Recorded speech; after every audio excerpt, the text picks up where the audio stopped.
मैं एक बार जगन्नाथपुरी गया था, आप भी गए होंगे।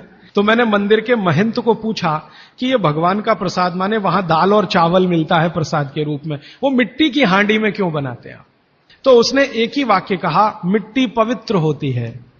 लेकिन वो जो नहीं कह पाया महंत, वो आपको मैं कहना चाहता हूं कि मिट्टी न सिर्फ पवित्र होती है, बल्कि मिट्टी सबसे ज्यादा वैज्ञानिक होती है। क्योंकि हमारा शरीर मिट्टी से बना है। हम जब मरते हैं ना और शरीर को जला देते हैं तो 20 ग्राम मिट्टी में बदल जाता है पूरा शरीर। और इस राख का मैंने विश्लेषण करवाया एक लेबोरेटरी में, तो उसमें कैल्शियम निकलता है, फास्फोरस निकलता है, आयरन निकलता है, जिंक निकलता है, सल्फर निकलता है, 18 माइक्रो न्यूट्रिएंट्स निकलते हैं मरे हुए आदमी की राख में। ये सब वही माइक्रो न्यूट्रिएंट्स हैं जो मिट्टी में है। तो वो महंत कहता है कि मिट्टी पवित्र है, इसलिए हम मिट्टी के बर्तन में ही दाल पकाते हैं, भगवान को पवित्र चीज ही देते हैं, अपवित्र चीज भगवान को नहीं दे सकते। वो बहुत वैज्ञानिक स्टेटमेंट है, बस इतना ही है कि वो उसको एक्सप्लेन नहीं कर सकता। अच्छा, मैं वो दाल ले आया और भुवनेश्वर लेके गया, पुरी से भुवनेश्वर। भुवनेश्वर में CSIR का एक लेबोरेटरी है, council of science and industrial research का लेबोरेटरी है, जिसको रीजनल रिसर्च लेबोरेटरी कहते हैं। तो वहां ले गया, कुछ वैज्ञानिकों से कहा ये दाल है, उन्होंने कहा हाँ ये पुरी की दाल है। मैंने कहा इसका विश्लेषण करना है, इस दाल में क्या है? तो उन्होंने कहा हमारे पास पूरे इंस्ट्रूमेंट नहीं है, हमारे पास जो जो चाहिए वो नहीं है, आप दिल्ली ले जाओ तो बेहतर है। तो मैंने कहा दिल्ली ले गया तो खराब तो नहीं होगी? उन्होंने कहा नहीं होगी, क्योंकि ये मिट्टी में बनी है। तो पहली बार मुझे समझ में आया मिट्टी में बनी है तो खराब नहीं होगी। तो मैं ले गया दिल्ली तक, सच में ले गया। और भुवनेश्वर से दिल्ली पहुंचने में आप जानते हैं करीब करीब 36 घंटे से ज्यादा लगता है। दिल्ली में दिया, कुछ वैज्ञानिकों ने उस पर काम किया और उनका जो रिजल्ट है, जो रिसर्च है, जो रिपोर्ट है, वो ये है कि इस दाल में एक भी माइक्रो न्यूट्रिएंट कम नहीं हुआ पकाने के बाद भी। तो प्रेशर कुकर की दाल को जब उन्होंने रिसर्च करके देखा तो उन्होंने कहा इसमें माइक्रो न्यूट्रिएंट्स बहुत ही कम है। मैं पूछा परसेंटेज वाइज बता दो, तो उन्होंने कहा अगर अरहर की दाल को मिट्टी की हांडी में पकाओ और 100% माइक्रो न्यूट्रिएंट्स हैं तो कुकर में पकाने में 13% ही बचते हैं, 87% नष्ट हो गए। मैं पूछा कैसे नष्ट हुए? तो उन्होंने कहा ये जो प्रेशर पड़ा है ऊपर से और इसने दाल को पकने नहीं दिया, तोड़ दिया, मॉलिक्यूल्स टूट गए हैं, तो दाल तो बिखर गई है, पकी नहीं है, बिखर गई है, सॉफ्ट हो गई है। तो खाने में हमको ऐसा लग रहा है कि ये पका हुआ खा रहे हैं, लेकिन वास्तव में वो नहीं है।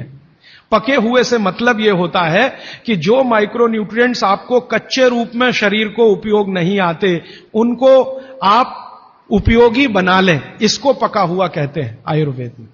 तो उन्होंने कहा कि ये मिट्टी की हांडी की दाल बहुत बहुत क्वालिटी में ऊंची है, बशर्ते कि आपके प्रेशर कुकर की। और दूसरी बात तो आप सभी जानते हैं, वो मुझे सिर्फ रिपीट करनी है कि मिट्टी की हांडी की बनाई हुई दाल को खा लीजिए तो जो उसका स्वाद है वो जिंदगी भर नहीं भूलेंगे आप।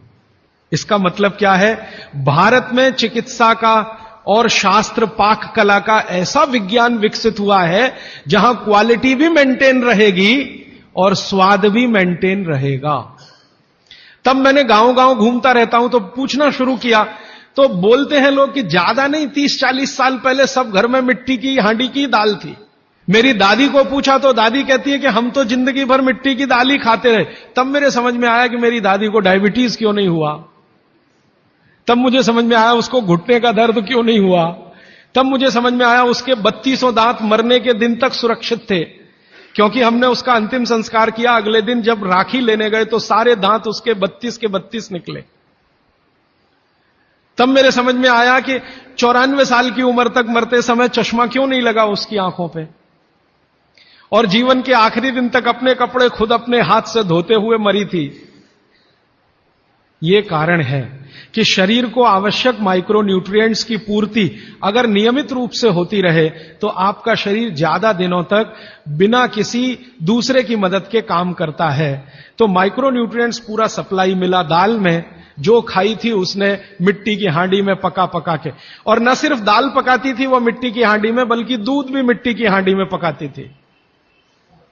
घी भी मिट्टी की हांडी से ही निकालती थी, दही का मट्ठा भी मिट्टी की हांडी में ही बनता था। अब मेरे समझ में आया कि हजारों साल से मिट्टी के बर्तन क्यों इस देश में आए। हम भी एल्यूमिनियम बना सकते थे। हिंदुस्तान में बॉक्साइट के खजाने भरे पड़े हैं।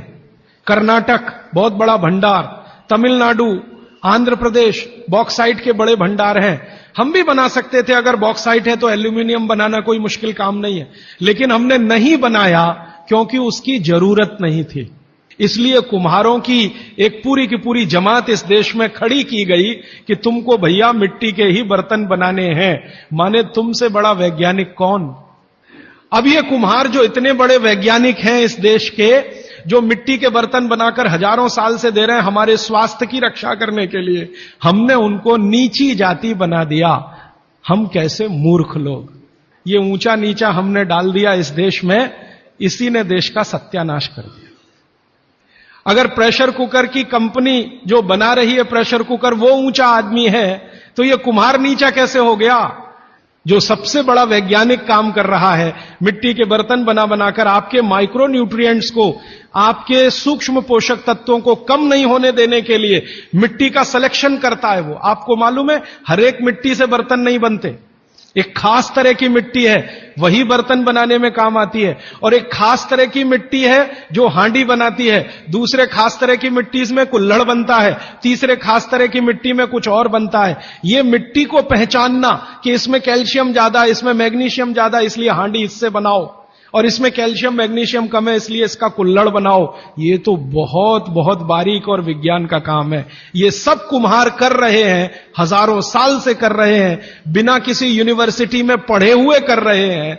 तो हमें तो वंदन करना चाहिए, उनके सामने नतमस्तक होना चाहिए। कितने महान लोग हैं। दुर्भाग्य से सरकार की कैटेगरी में वो बैकवर्ड क्लास में आते हैं।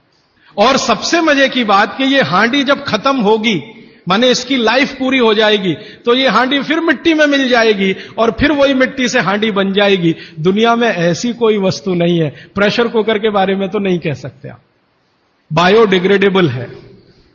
तो आप भी कर लीजिए ये काम, प्रेशर कुकर निकालिए, मिट्टी की हांडी ले आइए। तो आप कहेंगे जी दाल देर में पकेगी, सिद्धांत ही वही है दाल का, तो जो देर में खेत में पकी है वो देर में घर में भी पकेगी। आप कहें जी मिट्टी की हांडी के बाद अगर कोई चीज है, तो हमारे यहां एक मेटल बनता है जिसको आप लोग कहते हैं एलॉय है, कांसा।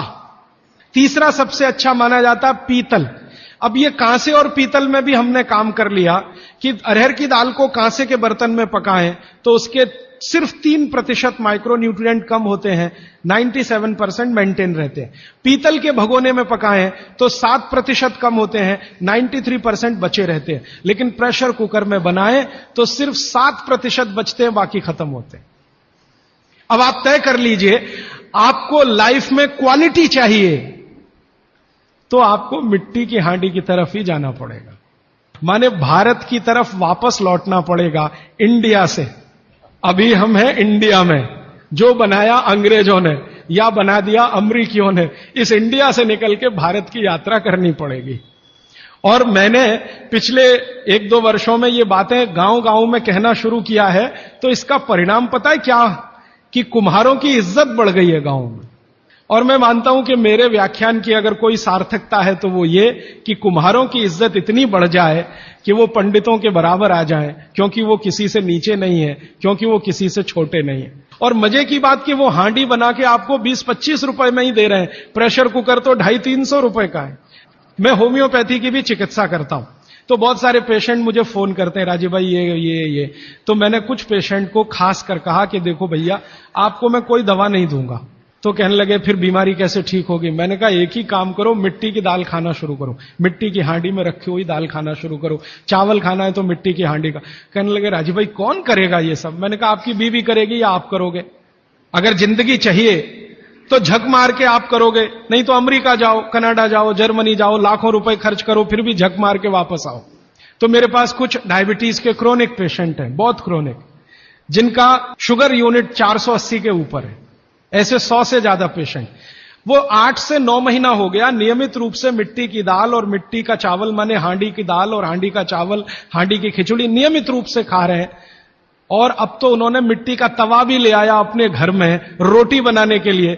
बाजरे की रोटी बहुत अच्छी बनती है इस मिट्टी के तवे पे, तो रोटी भी उसी की खा रहे हैं। 8 महीने के बाद सबका शुगर टेस्ट किया है तो 480 यूनिट वाला अभी 180 यूनिट पे है, बिना किसी मेडिसिन के, बिना किसी इंजेक्शन के, बिना किसी टॉनिक के।